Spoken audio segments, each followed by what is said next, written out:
طالبانو ته د اشرف غني صبر تمام شو. په لومړي ځل طالبانو ته سخت کلمات وکارول. جزئیات همدلته وګورئ او چینل سبسکرایب کړئ. اشرف غني لیکلي له بده مرغه په هیواد کې د ښځو د تعلیم او کار اوسنۍ ستونزه ډیره جدي خواشینونکې او په 21مه پیړۍ کې د جنسیتي اپارات تر ټولو ښکاره او کرکجنه بیلګه ده. اصلي ستونزه د حاکمې ډلې عدم مشروعیت دی. دا ځکه چې دوی په غیر ولسواک ډول حاکمان دي او افغانستان اشغال او ټول ولس یې یرغمل کړی دی.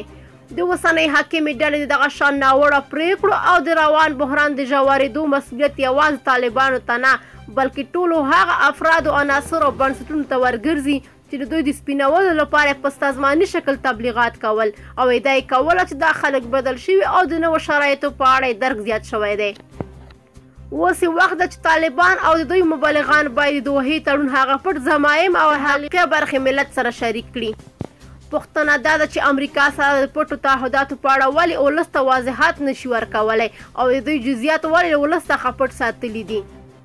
حاکمه ډله په کوم صلاحیت غواړي د افغانستان تعلیمي نصاب بدل کړي؟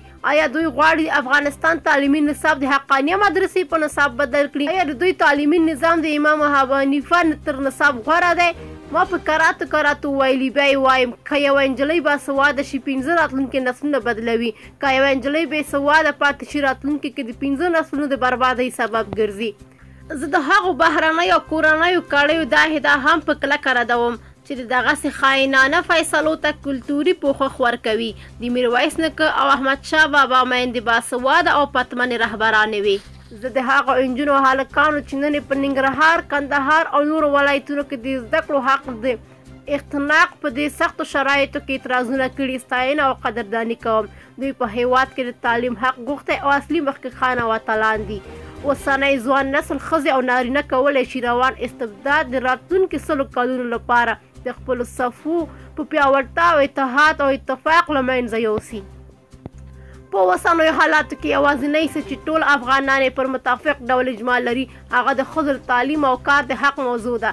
زه په دې باور یم چې د ملي ولس اجماع په مقابل کې طالبان نشي درېدلی.